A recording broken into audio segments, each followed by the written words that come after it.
The storm rolled in like a warning, thick clouds clawing across the plains. Wind howling through the cottonwoods, with a voice that sounded almost human. Most folks in White Hollow were already holed up by their hearths. Lanterns low, windows shuttered. But Silas Boone wasn't like most folks. He'd been riding the ridge alone for days, the scar along his ribs aching worse with each drop in pressure. Until finally, near dusk, he spotted the old barn. It stood crooked against the darkening sky, half swallowed by overgrowth, roof missing in places, and walls grayed with age. No smoke, no livestock. Just silence, and the faint creak of wood shifting under the wind's weight. But Silas had seen enough winters to know shelter didn't have to be perfect, just dry. He dismounted slow, hand resting on his revolver, more from habit than fear.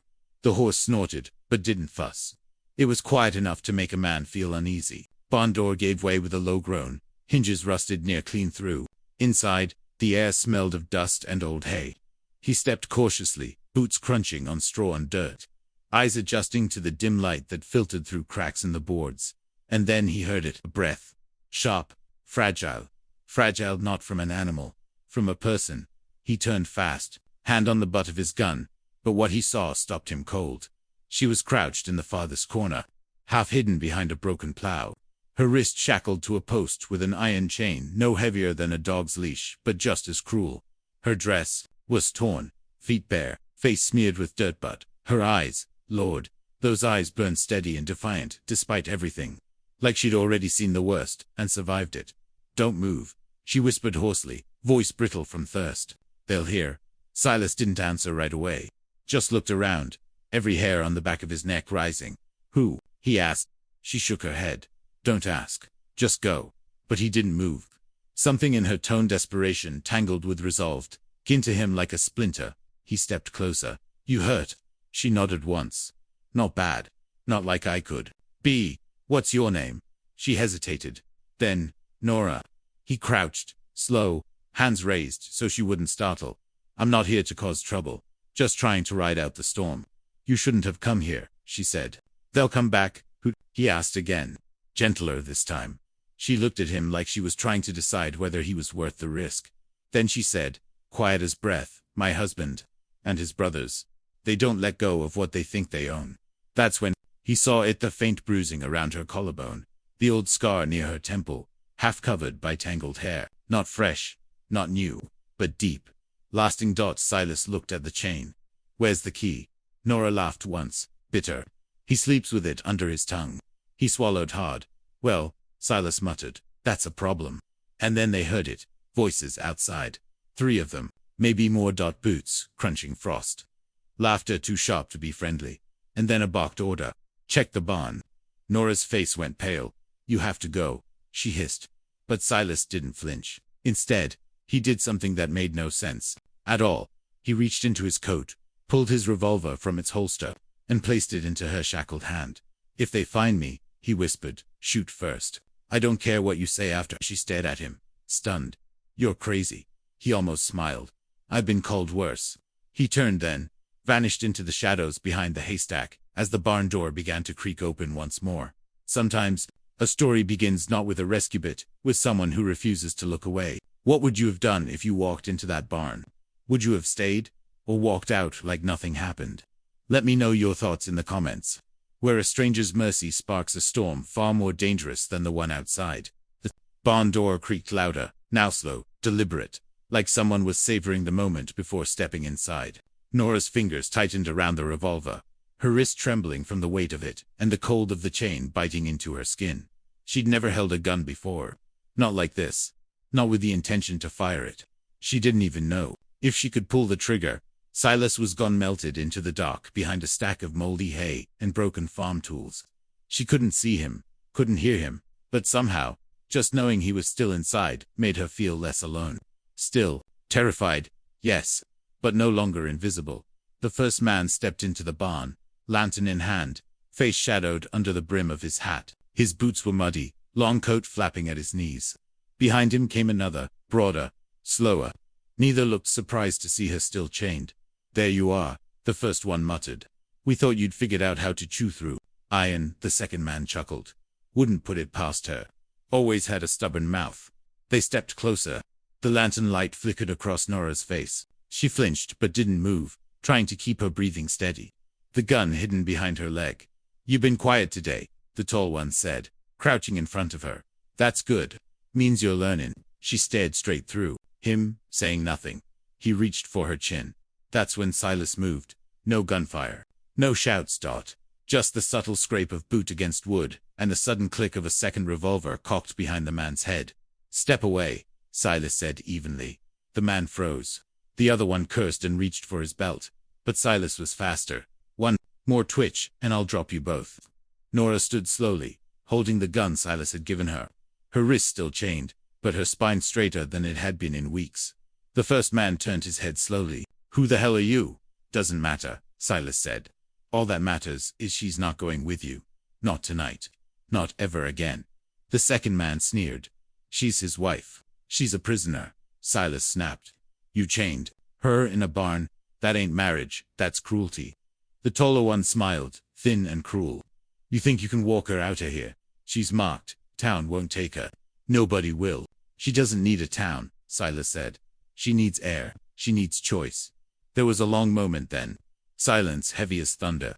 Then Silas backed them out of the barn, one step at a time. Revolver steady. Nora didn't breathe until the door creaked closed again. She collapsed to her knees, the gun slipping from her hand. Her whole body trembled. Not from fear, but from the adrenaline of almost doing something that couldn't be undone. Silas came back to her side. "You all right?" She nodded. "Barely. I didn't use it," she whispered. "I couldn't." He picked up the gun and gently set it aside. "Good. Means you're still you." She looked up at him, and for the first time since he walked into her life, her eyes weren't guarded. They were glassy, full of something that looked a little like hope. "Why'd you help me?" He rubbed a hand over his face, looking suddenly older than the light made him seem. "Because someone once found me chained to you. Didn't walk away. Changed everything." She blinked. "Was it a woman?" He smiled, just faintly. "No, it was a kid. Gave me water and half a biscuit, and told me I didn't look like a bad man, even if I smelled like one." She laughed, quiet and raw, and surprised by itself. Then she held out her chained wrist. "You got anything for this?" Silas knelt, pulled a rusted nail from a nearby beam, and worked at the lock until it clicked open. When the iron fell away, she didn't run. She just stood there, rubbing her wrist, watching him like he was something strange and unreal. Then she asked, "What now?" He looked at the storm still raging outside, the dark stretching long beyond the barn. "Now we leave," he said. "Before they come back with more." "You sure?" "No," he said. "But we'll figure it out on the way." And so, she walked out of the barn barefoot in the snow, her hand in a stranger's toward a horse that didn't belong to either of them, and a road that didn't promise anything. But it was a road she chose. And for now, that was everything. They rode in silence for miles. Nora sat sideways behind Silas, arms wrapped loosely around his waist, her face half buried in the back of his coat. The snow had let up, but the air still stung, and her bare feet were tucked beneath the blanket he'd handed her without a word. He hadn't asked about her past. Not yet. And she hadn't offered. Some things needed room to settle before they could be spoken aloud. The trail curved through a stretch of burned trees, ghosts of a wildfire from years past. Then the ground beneath them turned soft, the snow mixing with ash and forgotten roots. It smelled like memory. Nora's fingers tightened slightly against Silas's coat. "You got a name?" she asked, finally breaking the silence. "Silas Boone." "You got a home?" He paused before answering. "Had one, lost it. Family." "Same answer." She was quiet for a moment. "You always rescue strange women from barns." He chuckled softly. "Only on Tuesdays." That made her smile, just barely. They crested a ridge by dusk, and Silas slowed the horse to a stop.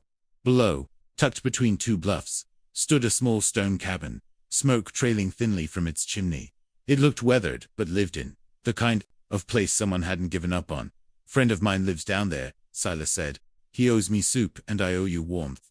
She nodded, but her grip on him didn't loosen. "You sure it's safe? I wouldn't bring you otherwise." They rode the last half mile in silence. At the door, Silas rapped twice, then once more. A tall man in a patched shirt opened it, looked between them, and stepped aside without a word. Inside, the fire snapped loudly, and the scent of beef stew filled the room. Nora didn't speak. She just walked to the fire, curled herself in a wool blanket, and watched the flames like she didn't believe she'd made it this far. Silas stood near the table, speaking low with the man Luke whose eyes kept drifting toward her. "You're in deep," Luke murmured. "She was chained. In a barn," Silas replied. "That doesn't make her your responsibility." Silas shook his head. "No, but maybe she's mine anyway." Luke studied him a moment longer. "You got that look again. Same one before you disappeared for 6 months last time." Silas didn't answer, just poured a second bowl of stew. Later, Nora ate quietly, her eyes darting to the corners of the room, as if expecting someone to jump out. Afterward, she fell asleep on the floor beside the fire, one hand still curled around the blankets, edge like she might need to run again. Silas stayed up, cleaning his revolver slowly. "She's not just running from them," Luke said. "No," Silas replied. "She's running from the way they made her see herself." Luke leaned back in his chair. "And you think you can fix that?" "I'm not here to fix," Silas said. "I'm just not gonna leave her behind." A log cracked in the fire. Nora stirred but didn't wake. That night, the wind outside eased. The storm passed, but something else had started to settle in both of them, something without a name yet, soft and uncertain. A kind of quiet tether. Neither of them said it, but they both felt it. By the time Nora awoke, the light through the window had softened to gold, the fire had burned low, and her blanket smelled faintly of cedar and smoke. For a moment, she lay still, unsure of where she was, into the scent of coffee, the creak of a wooden chair, and the faint sound of humming brought it all back. Silas sat by the window, whittling something small between his hands. His sleeves were rolled up, his hair mussed like he'd slept sitting up. He looked calm, but there was a tension in his shoulders that hadn't been there the night before. Nora sat up slowly. He glanced at her. "Mornin'," he said. She rubbed her eyes. "You didn't sleep." "Didn't need to." She looked toward the door, half expecting it to crash open. "You think they'll come after me?" "Maybe," he said, "but not today. Trail's too cold. And Luke said he saw their horses riding south last night, probably trying to spook us off the main road." Nora nodded, but didn't relax. "How far do you think we have to go before it's far enough?" Silas didn't answer. Instead, he held out what he'd been carving, a small horse, rough but recognizable. "Made this for you," he said. She stared at it, then reached out and took it slowly. It was warm from his hands. The edges smooth, where his thumb had passed over it again and again. "I don't know what to say." "You don't have to say anything." But she did. Later, after breakfast, when she caught sight of herself in the tiny cracked mirror on the wall, and didn't recognize the woman staring back. Her face looked different in the morning light, less hollow, more real. "I used to sing," she said softly. Silas looked up from where he was tightening the saddle straps. "Yeah, I used to sing in church. When I was a girl, people said I had a voice like summer rain." She let out a dry laugh. "Haven't sung in years." "What stopped you?" "Life. A man. Myself." He stood slowly and met her eyes. "Well, maybe the song's still in there, just waiting to be heard again." Before she could reply, a knock came at the door. Sharp, 2 times. Then nothing. Luke was out hunting. Nora's blood went cold. Silas moved to the door, gun already in hand. "Stay behind me." He opened the door slowly. But it wasn't the brothers, it was a woman. She stood in the doorway wearing a long traveling coat, dust clinging to her hem. Her hat tilted low. Her face was older than Nora's, sharp and knowing, but her eyes glowed. Her eyes went straight to Silas, and didn't let go. "Hello, Silas," she said. He stared, stunned.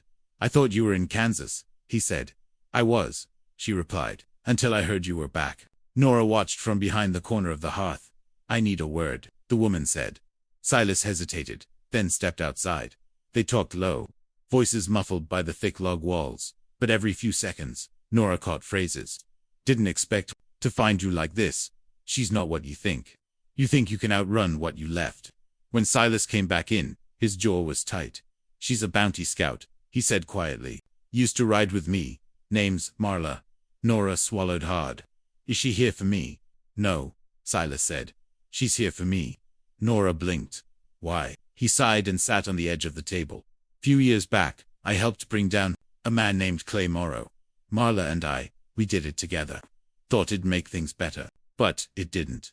Morrow's family's still out there, and word is they've put money on anyone who had a hand in it." "Why didn't you tell me?" "Because I didn't want to drag my old storms into your new wounds." Nora looked at him, heart thudding. "You saved me, Silas. I won't leave you to fight yours alone." He smiled, but it didn't reach his eyes. Don't say that, unless you mean it. She stepped closer, her fingers brushing his. I do. And in that small, quiet moment, two people, scarred and running, decided not to run anymore. That night, long after Marla rode out, and the stars had taken their place across the sky, Nora sat beside the hearth in the cabin, staring at the embers. She wasn't afraid anymore, at least not in the same way. The fear now was quieter, deeper.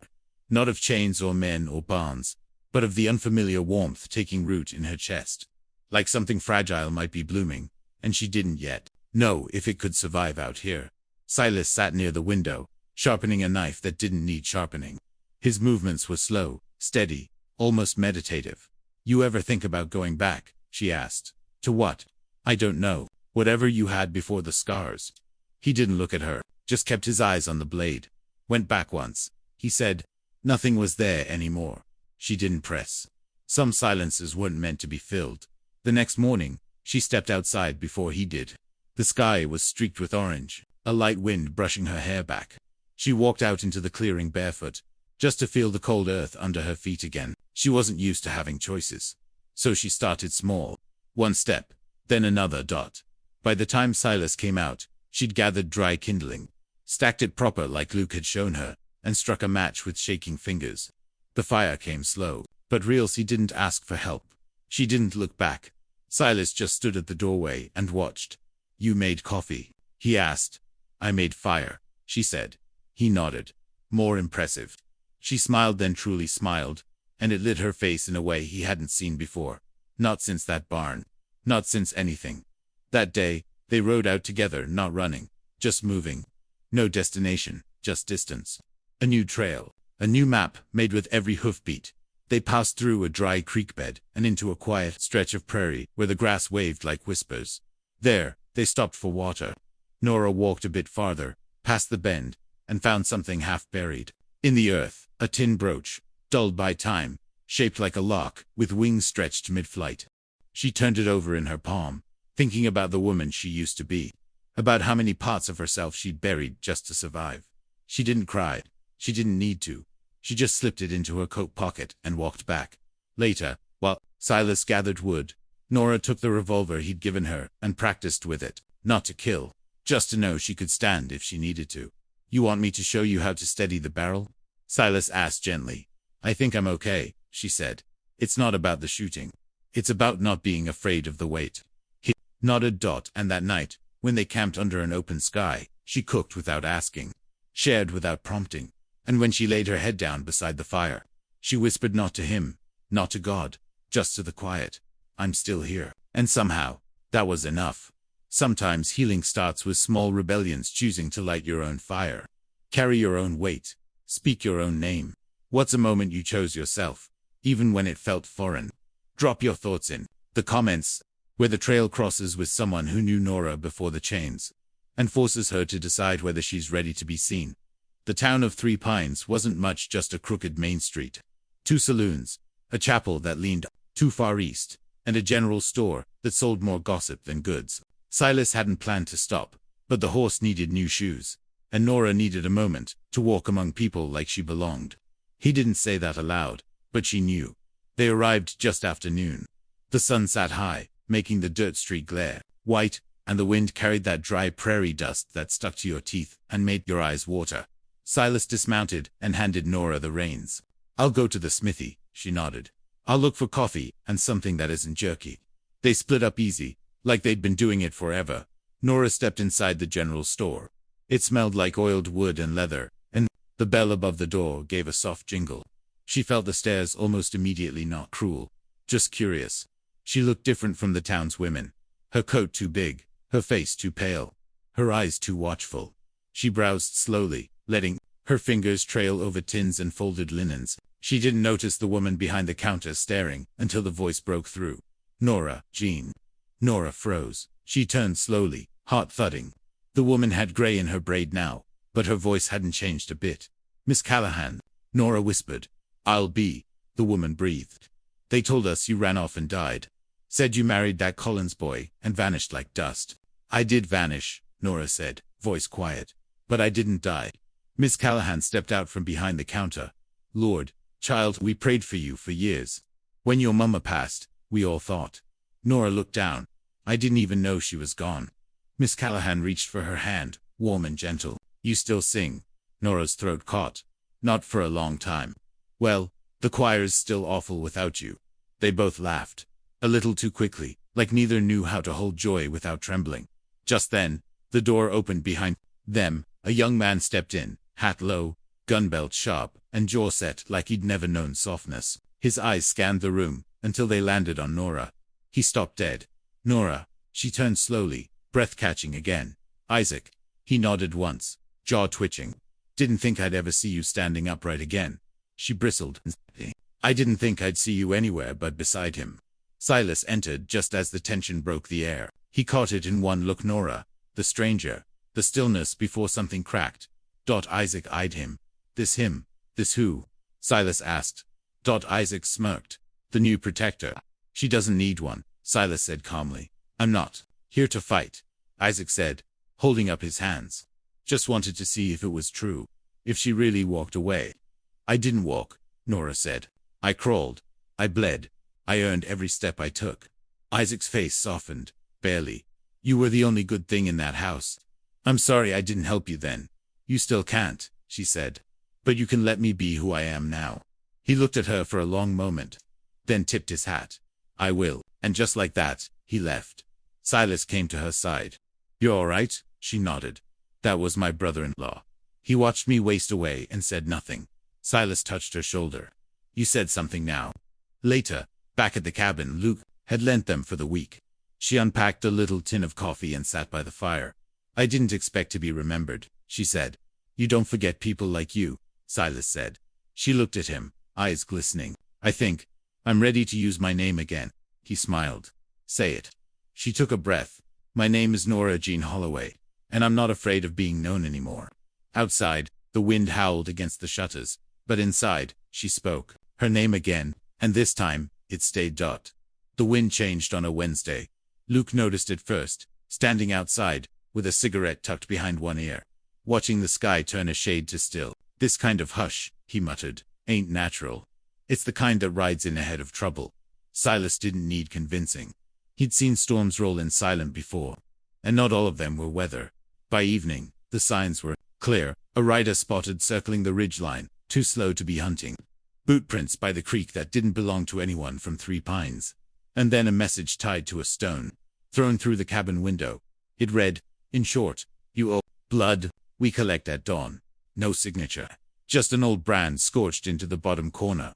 Rattlesnake coiled around a noose. Mora's mark. Silas didn't flinch. He simply folded the note, tucked it in his coat, and turned toward the hearth, where Nora stood frozen. They found you, she said. They always would, he replied. I just thought I had more time. Nora crossed the room. What does it mean? It means they're not after me for money anymore. They're after me to make a point. She was quiet for a beat. So what now? We ride out, Silas said. Tonight, before they surround us. But Nora shook her head. No, Silas blinked. No, I've been running my whole life. From him, from the people who let it happen, from myself. And now you're asking me to run from your past too. Her voice trembled but held. I won't do it. Silas stepped closer, gentle but firm. Nora, this isn't your fight. She looked him dead in the eyes. You chained yourself to my battle the moment you stepped into that barn. Now, it's my turn. Silas stared at her, chest heavy. Luke cleared his throat from the door. I still got dynamite from my mining days. Ain't pretty, but it'll speak louder than a rifle. That night, they worked quiet. No panic, just purpose. Nora packed supplies, checked bullets, fed the horse. Luke laid traps across the ravine. Silas marked cover spots, nailed up boards across the weakest windows. And when the moon rose over the bluffs, Nora stood in the doorway and hummed a song. Just a few notes, barely a whisper. But it was the same tune her mama used to hum while mending dresses by firelight. A tune that didn't belong to fear. You're singing, Silas said behind her. She turned, and I'm not even scared. They stayed up through the dark, waiting. When dawn broke, the first shot came from the ridge sharp, then silence. Then 3 figures rode in, black coats, rifles ready, eyes like ghosts. But what they didn't know was that Nora had chosen this ground. Not because it was safest, but because she had finally decided it was hers. Silas took the first one with a clean shot from the barn loft. Luke's trap took the second, exploding in a flash of dust and fire at the creek bed. The third man made it all the way to the porch, rifle raised, teeth bared. Nora stepped forward, gun in hand. No shaking. She aimed. The man stopped. You wouldn't. She said only one word. Try me. He dropped the gun. Later, when the smoke cleared and the fire in the fields died down, Luke poured whiskey into 3 chipped mugs and raised his. To the woman who stayed, Nora clinked glasses. And Silas. He just looked at her like someone who had seen a soul reborn. The morning after the firefight, the world looked strange in its stillness, like the earth was catching its breath. Smoke still hung low over the ridge, and blackbirds picked at the scorched ground by the creek. But the cabin stood. The firewood stack hadn't caught, and Nora hadn't left. She stood barefoot at the threshold, watching the sky lighten to pale gold. The bruises beneath her skin had long since faded, but some part of her still flinched at silence, still expected it to be followed by a door slamming, a voice raised, a hand lifted. And yet now, in that silence, she didn't feel small. She felt ready inside. Silas was quiet, too, moving slow, cleaning his weapons, stacking supplies. She could tell he wasn't just tired, he was haunted. So when he finally sat across from her at the table and said, "There's something you need to know," she didn't interrupt. She just listened. He spoke like he was peeling old bark off a tree, careful not to break what was beneath it. Years ago, back in New Mexico, he rode with a marshal's crew, a bounty circle meant to clean up outlaw towns and collect justice by coin. It wasn't clean work. They were paid by the body, not by the truth. One time, he said, voice low, we went after a man in a dust town near Las Cruces. Name was Jeb Hollis. The bounty said he robbed a train and left no survivors. But when we got there, he wasn't hiding. He was farming, raising 2 kids. Said he'd never been near a rail line in his life. She watched his hands tremble slightly around the cup of coffee. We didn't listen. We took him anyway. I pulled the trigger. Nora's voice was soft, and he was innocent. Silas nodded once. 2 weeks later, another crew brought in the real man. Different name. Same face on the poster. Just printed wrong. He stared down at the floorboards. After that, I left. I dropped the badge, changed my name, tried to bury the past in quiet places. Nora didn't speak for a while. She just breathed. Let it settle. Then she said, "You buried a man once, but you've been burying yourself ever since." His head lifted. She leaned forward, resting her hands on the table between them. "You didn't lie to me. You just carried shame like a secret too heavy for anyone else. But shame is only useful if you let it teach you how not to be that man." Again, I think about his kids, Silas said. What they grew up believing about justice, about men like me. You ever find them? I tried. One had died in a fire. The other disappeared. Nora's gaze didn't waver. Then maybe that's why you stayed in that barn. Maybe you saw more than a chained woman. Maybe you saw a second chance. Silas blinked hard, eyes misted. And maybe, she continued, I stayed not just because you saved me, but because I saw a man who needed someone to tell him he's more than his worst day. They sat there a long while, saying nothing, and in the quiet, something shifted, not a breaking but a loosening. Later, she found an old harmonica in the cabin drawer. Silas dusted it off, turned it over in his hand. Luke used to play this when we were boys. She raised an eyebrow. You ever tried? He gave a sheepish grin and blew a note, wobbly, unsure. Sounds like a mule stepped on a bird. She laughed. Yeah, well, he shrugged. He's been dead a while. And for the first time, they laughed on to forget, not to fill the silence, but just because they could. The rain came soft that morning, tapping against the roof like a memory. Nora stood at the window with a tin cup of coffee warming her hands, watching as the dust turned to mud, the sky to slate. Silas was out tending the horse, who'd pulled up, shoulders hunched still, carrying the weight of the story he'd told her the night before. But something in him had lightened. Like telling the truth had let him finally breathe. She'd never known a man like him. Not just kind or wounded, but honest. Quietly, deeply honest. Inside she cleaned, not out of habit, but peace. Wiped down the table, folded the blankets, swept the corners. That's when she found the box, an old cigar tin tucked beneath a loose floorboard near the hearth. Dusty, sealed with a leather strap. Nothing fancy. At first, she hesitated. It wasn't hers, but something tugged. She sat by the fire and opened it. Inside were a few yellowed papers, folded and worn. One was a photograph, creased and faded, but still clear. A woman with kind eyes and a baby in her arms. On the back, Clara and Josie, Santa Fe, 1868. Nora frowned. The second paper was a letter, handwritten, smeared in places, dated nearly 6 years back. It was addressed not to Silas but to Elijah Boone. Her heart stopped at Elijah. She read slowly. Every line a revelation. If you ever come back, I'll be here. Josie asks for you every spring when the flowers come. I tell her, you're out being brave. But she's getting older now. And I don't know how long I can keep pretending you were taken from us, instead of walking away. Come home, Eli. Even if it's just to say goodbye, right? It wasn't signed Clara. It was signed your wife. Nora didn't cry. Not right away. She just folded the letter, hands trembling, and stared into the fire until it blurred. Later, when Silas came in, soaked and smiling faintly, she didn't speak, just held out the tin. He stopped cold.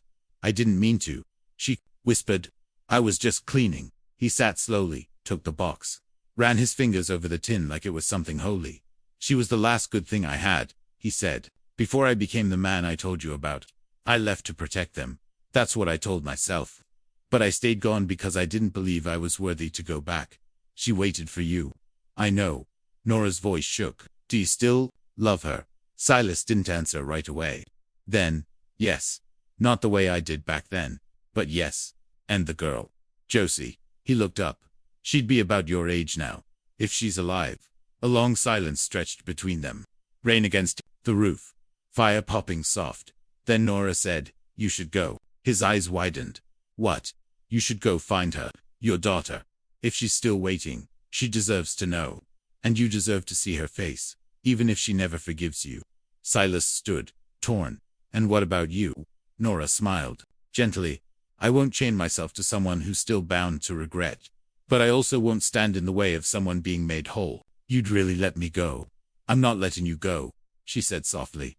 I'm giving you back to yourself. He moved to her then, took her hand, kissed the back of it like something sacred. If I find her, and there's nothing left for me there, then come back, she said. If there's a road between us, I'll wait. But only if you walk it honest. He nodded. And at dusk, he rode out. Nora stood in the doorway, hair damp, blanket around her shoulders, watching, until he disappeared into the tree line. She didn't cry. She just whispered, come back whole, and turned toward the fire. Winter came soft that year, slow and silver, like the land was remembering how to rest. Nora stayed in the cabin, alone, but not abandoned. Each morning, she lit the fire herself, fetched water from the creek herself, mended the broken hinge on the door with Luke's spare nails, and a stubborn pride that surprised even her. She didn't count the days, not like a prisoner, but she marked the moons, watched the sky shift, listened to the wind for the sound of hooves she hadn't heard yet. Silas had been gone 3 months, no word, no letter, no tracks in the snow, but she hadn't left, because leaving would have meant giving up hope. And if there was one thing Nora Jean Holloway had learned to do again, it was hope. Then, one morning, near the end of February, with frost still clinging to the windows and the smell of wood smoke thick in the air, she opened the door to find something resting on the porch. A hat. His hat. The one he always wore low over his brow. The one she'd once found hanging on the barn wall the day he first stepped into her life. Dusty, misshapen, and familiar as breath. Beside it, a letter. Her hand shook as she unfolded it. Nora, I found her. Josie lives in a quiet corner of the world now. Married, kind eyes like her mother, and a voice that sings even when she doesn't realize she's doing it. She didn't forgive me, not with words. But she looked at me like I mattered. That was enough. Clara passed 3 winters ago. I found her grave under a cottonwood. She'd carved our names into the tree beside it. Mine and hers. I sat there a long time, told her everything. I came back to that place full of ghosts. But I didn't stay long, because my home is still where you are, if you'll have me. I left my hat because I wanted you to decide. If it's still on the porch when I ride back tomorrow, I'll keep riding. If it's inside, I'll walk through that door. Either way, thank you for giving me back to myself, always. Silas. Nora didn't cry. She smiled, slow, real, and full. She picked up the hat, brushed the frost from its brim, and stepped back into the cabin. The door shut behind her with a quiet thump. The next morning, Silas rode up through a veil of fresh snow. He saw no sign on the porch, no hat, no letter. He dismounted, slow, heart pounding. The cabin door creaked open before he could knock. She stood there, hair loose, coffee in hand, and that little carved wooden horse, sitting on the shelf behind her. "You gonna take your boots off?" she asked. "Or let all that cold in?" He smiled and stepped inside. Some stories don't end with a kiss or a promise, they end with a door opened, a fire lit, and a heart that finally says, "You're home." What did this story stir in you? Have you ever waited for someone to choose their way back to you, or chosen to walk back yourself? Share your reflections in the comments. And if this story touched something in you, follow along. We tell stories like this often, and each one is an open door.